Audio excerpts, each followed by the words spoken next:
Hello everyone, welcome to my YouTube channel. तो हाजिर हो लेकर एक और इंटरेस्टिंग सी सीरीज। उससे पहले आपसे एक बात पूछनी है, क्या हो अगर आपको पता लगे कि आप रातों रात करोड़पति बन गए हैं, आपकी लॉटरी लग गई है। सुन के बड़ा मजा आ रहा है ना। कुछ यही हाल हमारे मेल लीड के साथ होता है, जिसका नाम है चूतियान। नाम थोड़ा सा अजीब है, इसे अवॉइड करते हैं। बचपन से बेचारा अनाथ गरीब, कोई उसके आगे पीछे नहीं था। यहाँ तक कि गरीब होने की वजह से लोग उसे इतना ज्यादा बुली करते थे। लेकिन उसकी किस्मत तब बदलती है जब उसे पता लगता है कि उसके फादर एक रियासत के राजा हैं और इतने सालों से अपने बेटे की ऐसी हालत देखने के बाद वो उसे करोड़पति बना देते हैं, जिससे तो बेचारे की लाइफ चेंज होती है। अब ये लाइफ किस तरीके से चेंज होती है ये हम विटनेस करने वाले हैं। तो ज्यादा बोर ना करते हुए एक्सप्लेनेशन स्टार्ट करती हूँ। तो एपिसोड की स्टार्टिंग में हमें एक एकेडमी का सीन दिखाया जाता है, जहाँ चूतियान को उसका क्लासमेट बुली कर रहा था। उसकी बातें सुनने के बाद वहाँ प्रिंसिपल आते हैं, जो उसे पोलाइटली बात करने को कह रहे थे। आफ्टर ऑल चूतियान उसका रूममेट जो था, पर यहाँ उस घमंडी लड़के का कहना था कि ये तो चैरिटी के तौर पे यहाँ है ना, इसकी कौन सी रिस्पेक्ट है, बेचारा गरीब। ये बोलने के बाद वो उसे ऑर्डर देता है कि हे चूतियान, जब कचरा फेंकने बाहर जाओगे ना तो मेरे लिए कुछ खाने का लेते आना। ये सुन के चूतियान का कहना था कि कॉलेज रूल के खिलाफ है शाम को बाहर जाना, पर वो लड़का तो इसकी कुटाई कर देता है और फिर काफी गुस्से में कहता है कि क्या तुझे मार खाना है, मैं 2nd लेवल का बॉडी कल्टीवेटर हूँ, अगर ज्यादा पंगा लिया ना तो डिस्ट्रॉय करके रख दूंगा। उसकी ऐसी धमकी सुनने के बाद चूतियान वहाँ से जाने ही लगता है कि तभी वो दूसरा वाला पर्सन, जो कि प्रिंसिपल नहीं है स्टूडेंट ही लग रहा है, वो कहता है कि क्या मैं तुम्हें कुछ स्पिरिट स्टोन दूं, इन्हें बेचकर तुम अपना हिस्सा मार लेना। ये सुन के तो चूतियान का खून खौल जाता है कि एक तो इतनी मुश्किल से बाहर जा रहा हूँ, ऊपर से ऑर्डर दिए जा रहा है। तो सामने वाला पर्सन भी उसकी ऐसी हरकत देखकर डर गया था, पर फिर वो काफी पोलाइटली उन्हें मना करते हुए वहाँ से निकल जाता है। वो जब मार्केट से सामान खरीद के वापस जा रहा था, तभी उसकी नजर पड़ती है अपने बचपन की दोस्त मोरोंग पर। तो वो उससे बात करने के लिए आगे बढ़ रहा था, पर वो तो उसे इग्नोर कर देती है कि मेरे पास मत आना और आइंदा से मुझसे कोई ताल्लुक रखने की जरूरत नहीं है, इसलिए दूर रहो। बेचारे को तो अपने कानों पे यकीन नहीं हो रहा था कि उसकी बेस्ट फ्रेंड ऐसे बात करेगी, पर सामने से श्वे तो काफी गुस्से में कह रही होती है कि मैंने कहा ना, आगे से मुझसे तुम्हारा कोई लेना देना नहीं है। उसे तो लगता है कि शायद इसका दिमाग खराब हो गया है, ये ऐसी बहकी बहकी बातें क्यों कर रही है। पर मैडम तो डिफेंस मोड में आ गई थी कि मैंने कहा ना एक बार, मुझसे दूर रहो, तुम्हें समझ नहीं आता, मैं तुम्हें नहीं देखना चाहती, तुम इतने ज्यादा गरीब हो। बेचारा सारी दुनिया के मुंह से तो अपनी बेइज्जती सही रहा था, अब अपने दोस्त के मुंह से ऐसा सुन के तो उसका दिल ही टूट जाता है। तभी पीछे से एक पर्सन उसे जोरदार किक मार के गिरा देता है, ये कहते हुए कि जब मोरोंग शे ने तुम्हें मना किया तो क्या तुम्हें सुनाई नहीं दे रहा, वो तुम जैसे कूड़े कचरे के साथ कोई रिश्ता नहीं रखना चाहती है।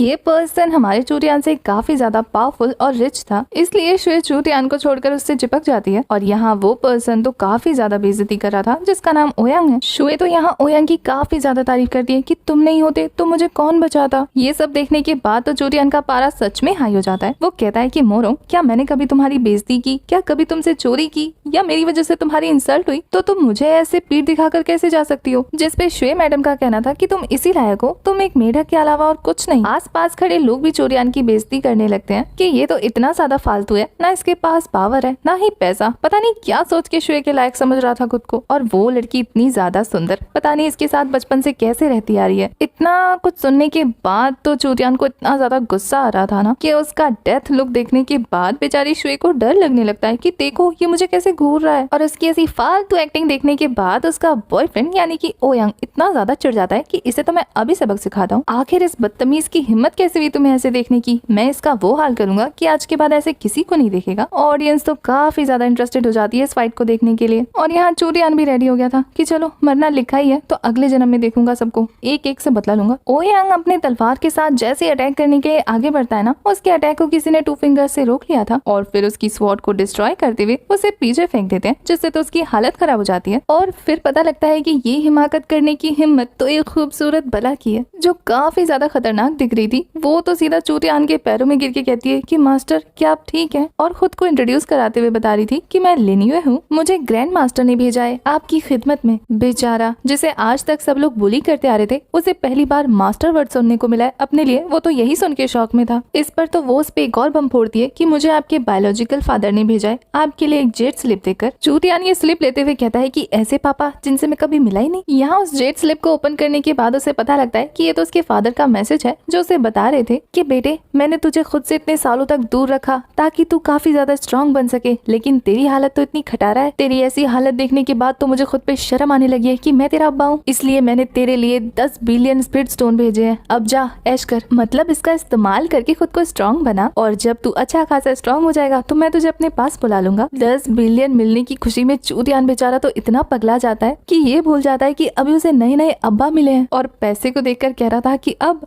मैं टियानफेंग सिटी के सारे सामान को खरीद लूंगा। पैसे मिलने की खुशी तो देखो लड़के को, देखो ये तक भूल गया कि अभी अभी इसकी बंदी ने इसे छोड़ा है। दूसरी तरफ उस नमूने ओयांग को दिखाया जाता है जो होश में आने के बाद कह रहा था कि चूतियान तेरी हिम्मत कैसी हुई मुझे यहाँ फेंकने की, आज तो तुझे मरना पड़ेगा। और ये बोलकर वो उस पर दोबारा अटैक करने के लिए आगे बढ़ रहा था, पर लिन मैडम तो ऐसे घूर के देखती है ना, जनाब की आत्मा तक हिल जाती है ऐसा डेथ स्टेयर देखने के बाद। अब उसकी हालत देखने के बाद उसकी नई नई बनी गर्लफ्रेंड श्वे काफी ज्यादा गुस्सा होकर चूतियान को उल्टा सीधा बोलने लगती है। और ये सुनने के बाद लिन एक्टिवेट हो गई थी कि तुम्हारी हिम्मत कैसे हुई मेरे मास्टर के बारे में उल्टा पुल्टा बोलने की। और फिर वो हवा में उड़कर उसे अपनी पावर की हेल्प से पास बुला के उसका गला दबाने लगती है। उसे हवा में फ्लोट करता हुआ देखकर आसपास के लोग कह रहे थे कि ये वुमन तो काफी ज्यादा स्ट्रॉन्ग है, ये युआन येन फेरी बन गई है जो कि एक सोल स्टेज लेवल के मैन से भी ज्यादा स्ट्रॉन्ग है। और फिर हमें पता लगता है कि लिन जितना पावरफुल अभी तक इनकी एकेडमी में कोई भी नहीं है। दूसरी तरफ टियान को दिखाया जाता है जो लिन से कह रहा था कि छोड़ दो इसे, जाने दो। जहाँ लिन कह रही थी कि मास्टर इसने आपकी बेइज्जती की है, इसे सबक तो सिखाना पड़ेगा ना। तो टियान का कहना था कि अगर ये बदतमीज है तो होने दो, मैं थोड़ी ना कोल्ड ब्लडेड पर्सन हूँ। और फिर वो शुए से कह रहा था कि सुन लो कान खोल के, आज के बाद से हम दोनों अजनबी हैं, कभी मिले भी तो ऐसे गुजर जाएंगे जैसे कि जानते ही नहीं। अब लिन ने अपनी मास्टर की बात सुन के उसे छोड़ दिया था, जिससे तो मैडम जमीन पे आके गिरती है। और फिर लिन के ये कहने पर कि इस ओयांग का क्या करना है, वो तो घुटने के बल आ जाता है। डर से बेचारे की हालत खराब हो रही थी कि खुद को डॉग बोलते हुए थप्पड़ बजाने लगा था।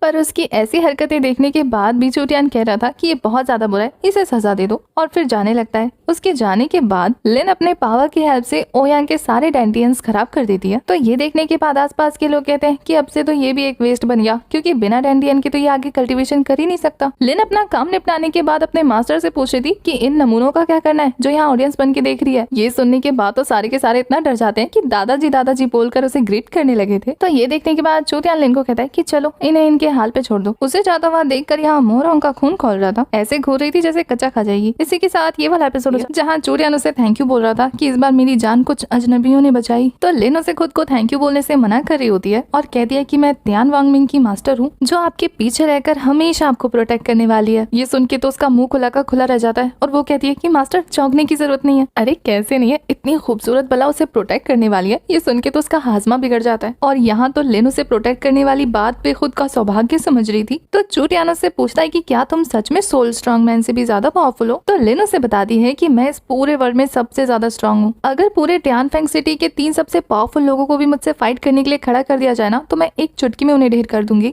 ये बंदी तो इतनी ज्यादा स्ट्रॉन्ग है। इसके बाद वो टियान को कहती है कि 10,000 बिलियन स्पिरिचुअल स्टोन्स तुम्हारे उस कार्ड में है और बाकी की प्रॉपर्टी तुम्हें धीरे धीरे मिलती रहेगी, क्योंकि ये बस एक छोटा सा हिस्सा था उसकी जायदाद का। ये सुन के तो हमारा हीरो चौड़ में कहता है कि मुझे पैसों की परवाह नहीं है, मुझे तो बस ये जानना है कि इतने सालों से तुम लोग थे कहाँ। कितना बड़ा झूठा है, पिछले एपिसोड में ही तो पैसे लेके नाच रहा था। तो लिन उसे गुस्सा करने को मना कर दिए कि शांत हो जाओ, इसके बारे में आपको धीरे धीरे पता लगेगा। फिलहाल तो आपकी प्रायोरिटी लिस्ट में ये है कि आप इन स्पिरिचुअल स्टोन्स को खर्च करो और अच्छे से प्रैक्टिस करो, क्योंकि यही टेस्ट तो आपके पापा ने दिया है। कहाँ से मिलते हैं ऐसे पापा। नीकी और पूछ पूछ वो भी खुशी खुशी मान जाता है। इसके बाद लिन टियान को एक आइस क्रिस्टल देते हुए कहती है कि जब भी आप मुश्किल में रहोगे या आपको मेरी जरूरत होगी ना, इस क्रिस्टल को एक्टिवेट कर देना, मैं तुरंत आपकी हेल्प करने के लिए वहाँ हाजिर हो जाऊंगी। और वो पकड़ाने के बाद वो वहाँ से निकल जाती है। उसके जाने के बाद तो टियान उस क्रिस्टल और उस कार्ड को देख रहा था कि क्या ये सपना है। फिर कहता है कि जाके पहले इसे चेक तो कर लेता हूँ, असली है भी या नकली पकड़ा के भाग गए, लगता है अपनी बिरादरी का है। इसके बाद वो एक पवेलियन के बाहर पहुंचता है जहाँ का गार्ड उसे रोककर पूछ रहा था कि आखिर तुम कौन हो और कहाँ से आए हो। ये जूडो पवेलियन है, यहाँ इतने सारे एक्सपेंसिव चीजें हैं ना कि तुम जैसे चीप लोग इसे अफोर्ड नहीं कर सकते। तो त्यान कहता है कि क्या तुम अपने कस्टमर से ऐसे बिहेव करते हो, पर वो तो उसे भगा रहा था ये कहते हुए कि क्या तुम्हारे पास इतने पैसे है भी कि तुम अंदर जा सको। तो ये सुन के त्यान कहता है कि तुम कौन होते हो डिसाइड करने वाले कि मेरे पास पैसे है या नहीं। और फिर बंदा काफी जोर में अपना स्पिरिचुअल कार्ड निकाल के दिखाता है, जिसे देखने के बाद तो गार्ड की बोलती बंद हो गई थी। वो आराम से रास्ता छोड़कर उसे अंदर जाने देता है। अंदर जाने के बाद टियान को एक फीमेल स्टाफ मिलती है जो काफी ज्यादा रूड थी। वो तो उसे ऐसे मुंह बना के इग्नोर करती है जैसे कि देखा ही नहीं हो। ये देखकर तो बेचारा थोड़ी देर के लिए कंफ्यूज रह गया था। तो वो उसे रोकते हुए कहता है कि मिस मुझे आपसे कुछ पूछना है। पर मैडम तो सामने से गुस्सा दिखाते हुए कहती है कि अभी मेरे पास बहुत सारा काम है, तो मुझे परेशान मत करो और दफा हो जाओ यहाँ से। पर टियान का कहना था कि उसे अपना बैलेंस चेक करवाना है। तो ये सुन के तो वो जोर जोर से हंसने लगती है कि तुम्हारे पास कोई बैलेंस है भी जिसे तुम चेक कराने आए हो, तुम्हारे चिल्लर काउंट करने का टाइम यहाँ पे किसी को नहीं है। तो ये सुन के तो टियान को भी गुस्सा आ जाता है। वो कहता है कि अगर मेरे कार्ड में पैसे हुए भी नहीं तो भी मैं तुम्हारा गेस्ट हूँ, तो अच्छे से ट्रीट करो। तो सामने से वो कहती है कि तुम्हें क्या लगता है यहाँ सारे लोग एक बराबर है, अगर तुम्हारा कोई काम नहीं है तो तुम यहाँ के कस्टमर भी नहीं हो।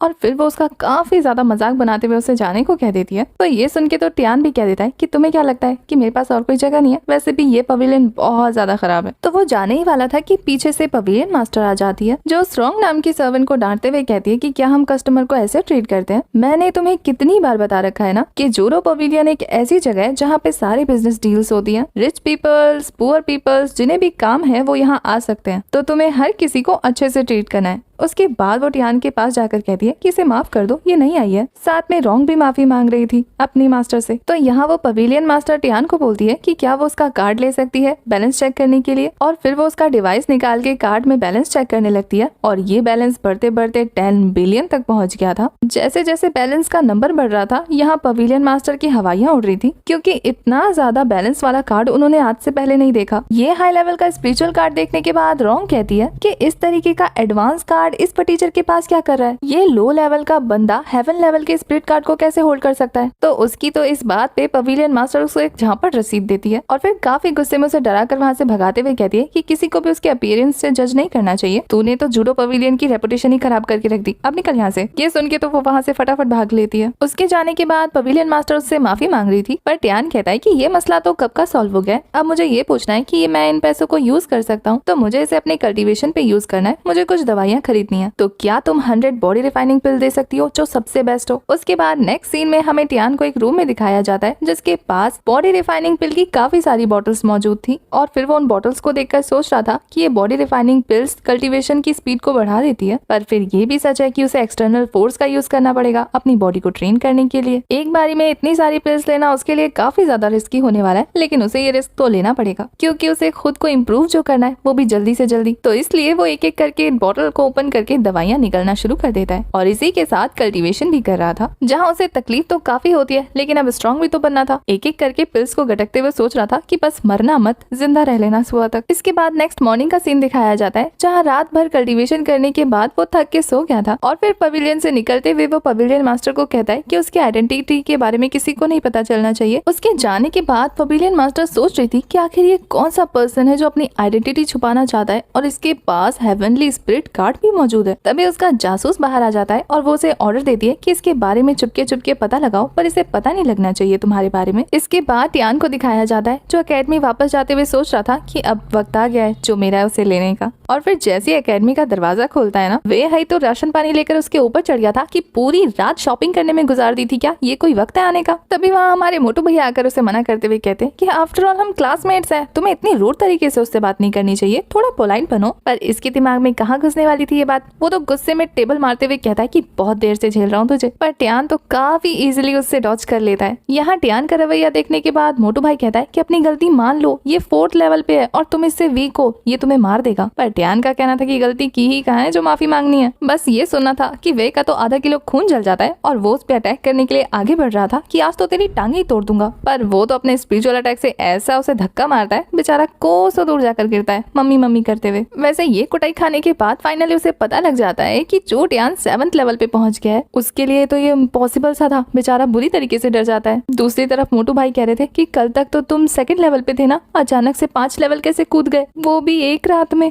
वही तो ऐसे डर कर भागता है जैसे कि उसने भूत देख लिया। वो उसे डर के भागता हुआ देखकर कहता है कि अरे अपने स्पिरिट स्टोन तो वापस ले लो, इतना ज्यादा डर गए क्या? पर वो उसे स्पिरिट स्टोन ऐसे फेंक कर मारता है कि बेचारे की कमर में चोट लग गई थी। इसके बाद वो अपने रूम में जाकर अपना टोकन लेकर वहाँ से निकल लेता है। जाते जाते वो सीनियर को ग्रीट करके थैंक यू बोल रहा था, पर सीनियर तो उसके थैंक यू से भी डर गए थे। वो तो उन्हें उनका ख्याल रखने का बोलकर वहाँ से चला जाता है। इसी के साथ ये वाला एपिसोड हो जाता है कि चोटियान सोच रहा था कि उसके पास अब कोई रहने के लिए तो जगह बची नहीं है, तो क्यों ना ज़ेंगे ऑफिस में जाकर पता किया जाए कि यहाँ कुछ इंतजाम हो सकता है या नहीं। उसके अंदर जाते ही एक लड़का उसका मजाक उड़ाने लगता है कि अगर तुम पहले यहाँ कभी नहीं आए तो यहाँ अपनी इंसल्ट मत कराना। तो वो उसकी बातों को इग्नोर करता हुआ जाकर फ्रंट डेस्क की लड़की से पूछ रहा था कि ब्रांच ऑफिस आज खुला है या नहीं, पर फ्रंट डेस्क पे खड़ी दोनों लड़कियां उसकी बेइज्जती करने लगती है कि एक लो लेवल का स्टूडेंट यहाँ ज़ेंगे ऑफिस में आया हुआ है, क्या वो इस ऑफिस को कूड़ादान समझता है जो मुंह उठाकर यहाँ आ गया? पर टियान का कहना था कि बिना मेरी बात सुने एवी फालतू में मेरी इंसल्ट किए जा रही हो, पहले पूछ तो लो कि मैं यहाँ आया क्यों। तो ये सुनने के बाद वो लड़कियां कहती है कि यहाँ लोग रूम रेंट पे लेने के लिए आते हैं, और तुम्हें पता भी है कि यहाँ का सबसे चीपेस्ट प्लेस भी कितना ज्यादा महंगा है, उसकी कॉस्ट 1 साल की पूरी 2000 स्पिरिट स्टोन है, और मेरे ख्याल से इतना तो तुम्हारे 20 साल की एकेडमी की फीस होगी, इसलिए हमारा टाइम वेस्ट मत करो और यहाँ से चलते बनो। तो ये सुन के टियान कहता है काफी गुस्से में कि अगर मैंने पे कर दिया तो वो सर्वेंट कहती है कि अगर तुमने पे कर दिया तो पहले तो मेरी हंसी नहीं रुकेगी, लेकिन अगर तुमने फिर भी रेंट पे कर दिया तो मुझे तुम आज से कुत्ते और बिल्लियों की तरह ट्रीट करना, लेकिन अगर तुम पे नहीं कर पाए तो तुम्हें मेरे सामने घुटने टेककर अपने डेंटियान को खराब करना होगा। ये वाला डेयर सुनने के बाद तो आसपास के बच्चे भी शौक हो जाते हैं कि ये लड़की तो सच में लोमड़ी है। पर कुछ भी कहो, मजा बहुत आने वाला है देखने में।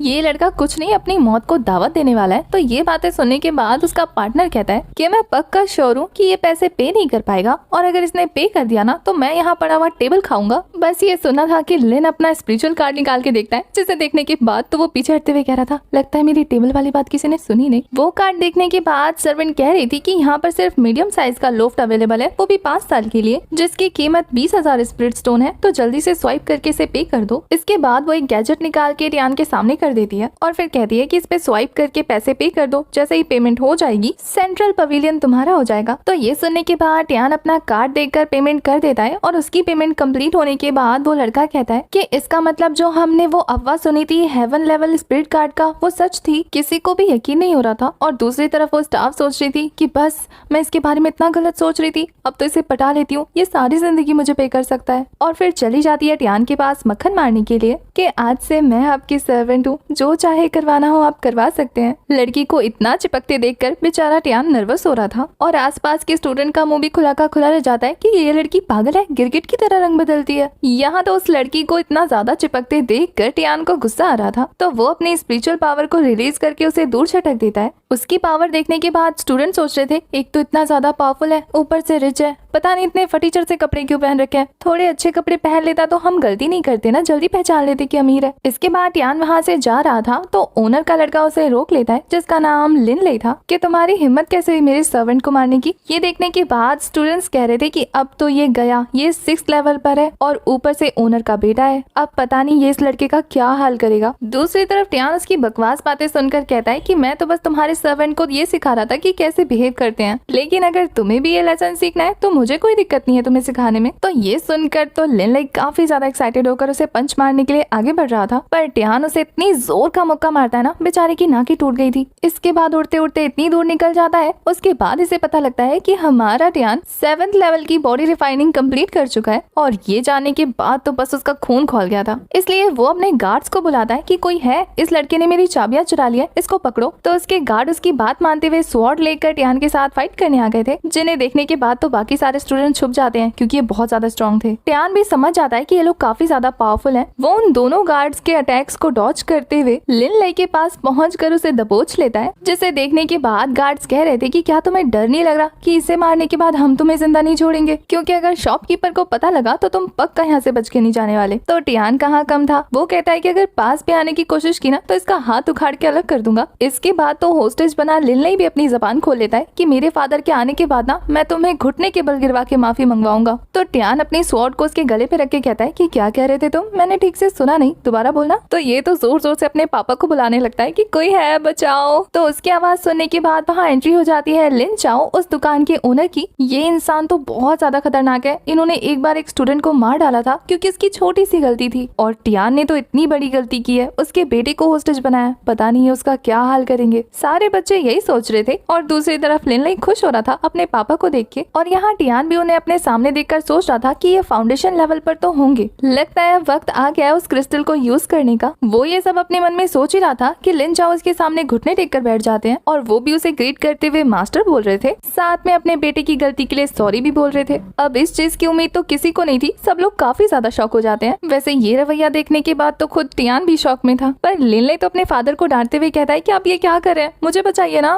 पर उसके फादर उसे डांटते हुए कहते हैं कि पता नहीं तूने क्या गलती की है, लेकिन तेरे जैसा बेटा पाकर तो मैं बहुत ज्यादा दुखी हूँ। और ये रिएक्शन देखकर गार्ड भी लाइक ये हमारे मालिक नहीं हो सकते। दूसरी तरफ टियान लिन से पूछ रहा था, सच बता ये तेरे अब्बा है भी या नहीं।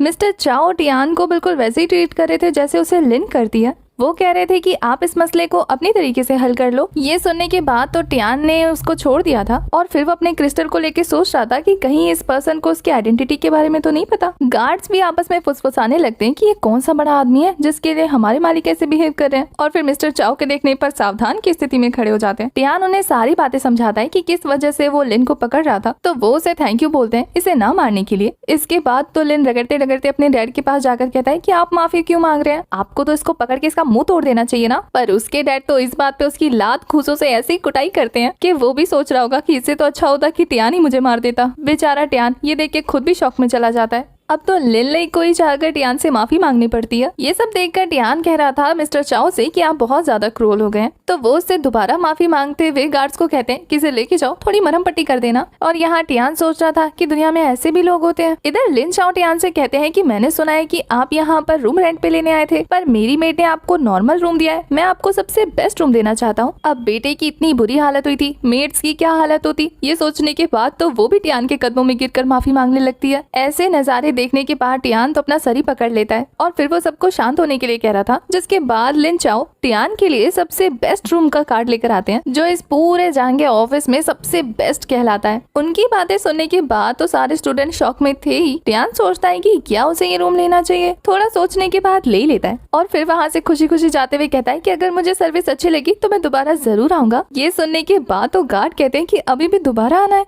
वो काफी गुस्से में सबको ऑर्डर देकर कहते हैं कि ये कचरा साफ करो। उनके जाने के बाद सभी लोग आपस में बात कर रहे थे कि मास्टर ने ऐसा क्यों बिहेव किया, और फिर खुद ही जवाब देने लगते हैं कि शायद वो टियान के लेवल से डर गए होंगे। थोड़ी देर बाद हमें लिन जाओ को दिखाया जाता है, जो अपने पवेलियन में एंटर होने वाला था कि तभी पीछे से लिन आ जाती है कि अगर तुम थोड़ी देर पहले पहुँचते तो ये मैटर इतना आगे नहीं बढ़ता। अब पता लगा कि टियान को इतनी स्पेशल ट्रीटमेंट क्यों मिल रही थी। लिन की आवाज सुनने के बाद तो पवेलियन मास्टर बुरी तरीके से कांपने लगते हैं कि सॉरी, मैं अपने बेटे को अच्छे से नहीं सिखा पाया। तो ये सुनने के बाद लिन कहती है कि मुझे ज्यादा बकवास नहीं करनी है तुमसे, इस बार तो तुम्हें माफ करी हूँ, लेकिन अगर दोबारा ऐसा कुछ हुआ ना तो उसके बोलने से पहले ही पवेलियन मास्टर कहते हैं कि मैं दोबारा ये टाइम आने ही नहीं दूंगा। तो वो उसे समझदार कहते हुए हवा की स्पीड से निकल लेती है और उसके जाने के बाद पवेलियन मास्टर राहत की सांस ले रहे थे। इसके बाद लिन ले को दिखाया जाता है, जो टूटी फूटी हालत में लेटा हुआ था। तभी उसके डैड उसके सामने आते हैं और वो उनके ऊपर सवालों की बारिश कर देता है कि आपने सबके सामने मुझे क्यों पीटा। तो उसके डैड उसे शांत कराते हुए काफी धीरे धीरे बोल रहे थे कि अगर मैं तुझे आज पीटता नहीं ना तो पूरा का पूरा जांगे ऑफिस गायब हो जाता टियानफेंग सिटी से। ये सुनने के बाद तो वो काफी ज्यादा हैरान हो जाता है। दूसरी तरफ उसके डैड कहते हैं कि शुक्र मना, लात घूसों से तेरी जान बच गई। तो ले का कहना था कि आप उससे क्यों डर रहे, उसके अंदर इतनी पावर नहीं थी। तो उसके डैड उसे बताते हैं कि उसके पास इतनी पावर नहीं है, लेकिन उसके पीछे जो है ना उसके पास बहुत पावर है। अब सोल स्टेज स्ट्रॉन्ग मैन के नाम पर तो वो भी काफी ज्यादा शॉक हो जाता है कि इतना पावरफुल पर्सन। तो यहाँ ले को भी पता लग जाता है कि उसके पूरे टियानफेंग सिटी में ऐसा कोई पर्सन नहीं है जो इतना स्ट्रॉन्ग हो। यहाँ तक कि टियानफेंग एकेडमी के चीफ भी फॉर्मेशन स्टेज पर है। तो वो सवाल करता है कि आखिर इतना पावरफुल पर्सन उसके पीछे क्यों है। तो लिन चाओ से बताता है कि टियानफेंग सिटी का नहीं है, बल्कि वो चेंशी कंट्री का यंग मास्टर है।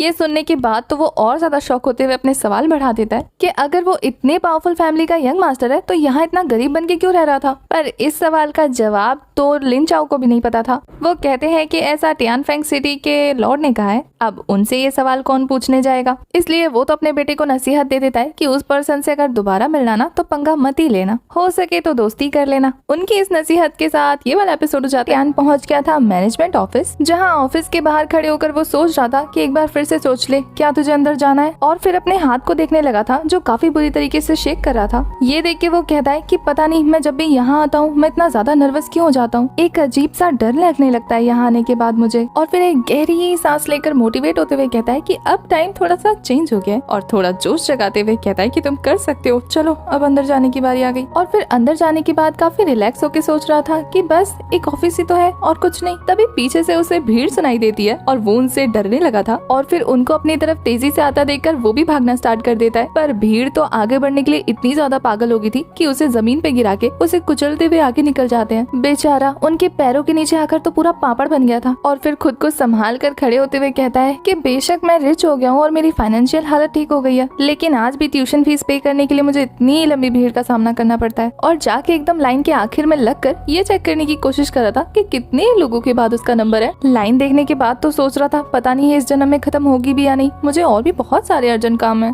और फिर अपना दिमाग दौड़ाते हुए सोचता है कि चलो ये ट्राई करके देखते हैं। और इसके बाद अपने सामने वाले पर्सन को कह रहा था कि क्लासमेट क्या आप अपनी पोजीशन मुझसे चेंज करेंगे। वो बेचारा गुस्सा करने ही वाला था कि वो उसके सामने स्पिरिट स्टोन रख देता है कि मैं बदले में आपको 3 स्पिरिट स्टोन भी दूंगा ना। ये देखने के बाद तो उसकी आंखें चमक जाती है और वो फटाफट उसकी बात को मानकर पीछे चला जाता है। और टियान इस ट्रिक को यूज करने के बाद काफी सारे स्टूडेंट्स को स्पिरिचुअल स्टोन देकर उनकी जगह ले रहा था। और ऐसा करते करते वो 5 स्टूडेंट्स के पीछे पीछे पहुंच जाता है और फिर काफी खुश होकर सोच रहा था कि बस अब 5 ही बचे, एकदम आगे पहुंच जाऊंगा। पैसे साथ में हो तो कितना आसान हो जाता है ना लोगों को कन्विंस करना। पर तभी एक मोटा तगड़ा हट्टा कट्टा इंसान आकर उसे धकेलते हुए उसकी जगह पर आ जाता है। ये देखने के बाद तो वो इतना ज्यादा गुस्सा होकर उसे कह रहा था कि हेलो, इधर देखो, किससे पूछकर तुम लाइन में बीच में घुसे, वो भी मेरी जगह पे। सारे बच्चे तो उसकी बहादुरी देखकर डर रहे थे कि क्या इसे डर नहीं लगता। दूसरी तरफ जब वो हट्टा कट्टा इंसान टियान को घूर के देख के कहता है क्या है, तो थोड़ी देर के लिए उसकी भी हालत खराब हो गई थी कि ये तो बहुत ज्यादा ऊंचा है, पर फिर भी अपना जोश नहीं कम करता। वो कहता है कि तुम किससे पूछ के लाइन में घुसे। तो ये पर्सन भी शायद कुछ ज्यादा ही चौड़ में था। वो कहता है तुमसे मतलब, अपना काम करो ना जाके। बस अब ये बात तो हमारे हीरो के दिल पे लगी थी और उसका गुस्सा 7वें आसमान पे पहुंच जाता है और वो काफी गुस्से में कह रहा था कि पीछे हटो मेरी जगह से। वो बंदा तो उसे इतना डेडली लुक दे रहा था जिसे देखकर तो बाकी स्टूडेंट कहते हैं अब तो ये मरेगा। और वो टकलो इंसान भी आगे बढ़ते हुए कहता है कि क्या कहा तूने, और आते ही एक जोरदार पंच दे मारता है जिसे तो हमारे हीरो ने एक हाथ से रोक लिया था, जिसके बाद वहाँ काफी पावरफुल एनर्जी निकलती है। आस पास के स्टूडेंट्स को भी वो प्रेशर फील हो रहा था। यहाँ टियान के उस पहलवान का हाथ पकड़ने पे वो कहता है कि मेरा हाथ छोड़ वरना तो मैं तेरा वो हाल करूंगा।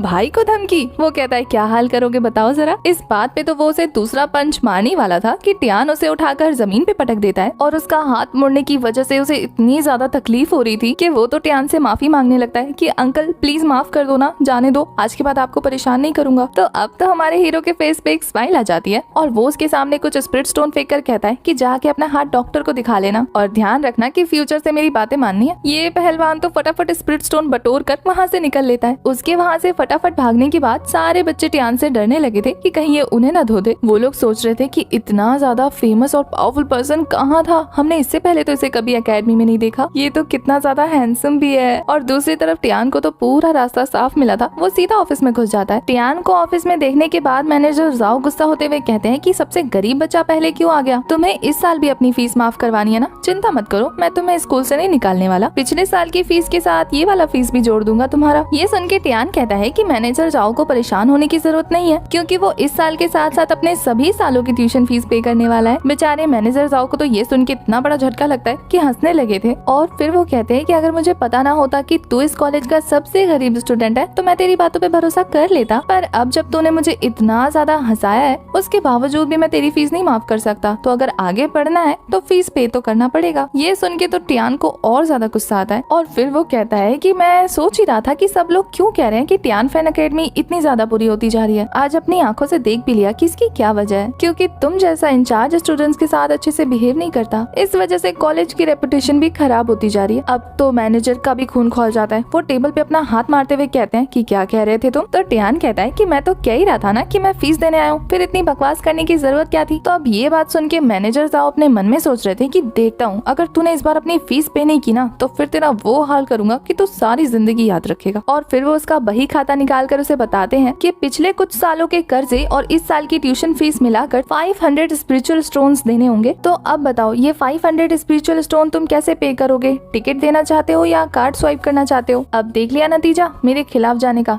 सारे पैसे पे कर देना। तो टियान मुस्कुराते हुए कहता है कि उसके पास टिकट नहीं है तो क्या स्पिरिचुअल स्टोन्स चलेंगे। तो मैनेजर जाओ खुशी खुशी हाँ कर देते हैं। तो अब टियान एक नोटी सी स्माइल के साथ चुटकी बजाता है और फिर बाहर के स्टूडेंट्स को चिल्लर गिरने की आवाज आ रही थी और साथ में मैनेजर जाओ के चिल्लाने की भी। तो कुछ स्टूडेंट्स कान लगा के सुनने की कोशिश कर रहे थे कि आखिर अंदर चल क्या रहा है, पर तभी तो एक दरवाजा लेकर उसके सामने गिर जाता है और सामने का नजारा देखने के बाद तो उसकी भी हालत खराब हो गई थी। मैनेजर जाओ चिल्लर के नीचे ढके पड़े थे और सबको कह रहे थे कि मुझे बचाओ और टियान उनके सामने काफी रिलैक्स मोड में खड़ा होकर कह रहा था कि मैंने पूरी पेमेंट कर दी है, अब आप इसे धीरे धीरे गिन सकते हैं। दूसरी तरफ मैनेजर जाओ उस बोझ की तरह से निकलने की काफी कोशिश कर रहे थे पर निकल नहीं पाते, इसलिए अपनी स्पिरिचुअल पावर का यूज करके वहाँ एक बड़ा सा धमाका करके बाहर आते हैं और फिर पता लगता है कि इतने चिल्लर के नीचे दब गए थे कि कुछ तो उसके मुंह में घुस गए थे। अब धमाके की वजह से वो सारे चिल्लर इधर उधर बढ़ जाते हैं और अब तो बेचारे मैनेजर को उन चिल्लर को काउंट करने के साथ साथ उन्हें बीनना भी था। तो वो काफी गुस्से में टियान को कहते हैं कि तुझे तो मैं यहाँ से बच के जाने नहीं दूंगा, पर वो तो वहाँ से भागने लगता है और जाते जाते मैनेजर को चिढ़ा भी रहा था।